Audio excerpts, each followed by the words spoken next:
Hello, today I wanted to talk about ship records. Before I do that, I wanted to say that if you have genealogy questions, feel free to email me anytime. I am happy to answer them. You can find my email on my profile page. But I wanted to talk about other places to look for immigration records. Most people assume that their family always came through New York. That is not the case. I have a lot of family that came through Baltimore and New Orleans.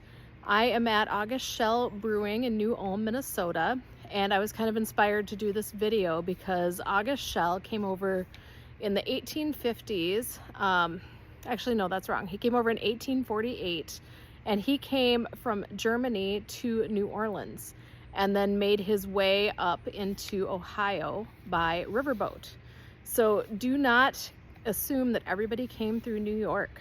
I had another instance of this in a client research case recently too, where Mary Thompson left via Liverpool from County Down in 1847, and nobody was able to find where she arrived in the US.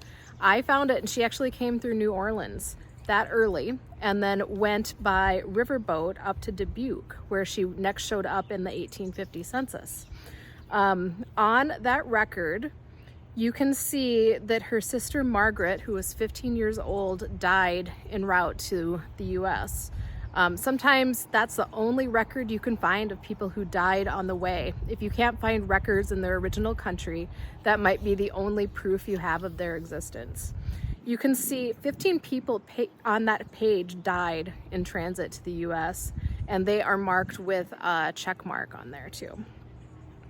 Another thing to keep in mind is that names were not changed at Ellis Island. People just checked the departure list against the arrival list, and that was it. So if your family has a legend where the name was changed at Ellis Island, that's not true. People did change their name after they arrived, but not anybody forcing them to do so when they did arrive. Thanks.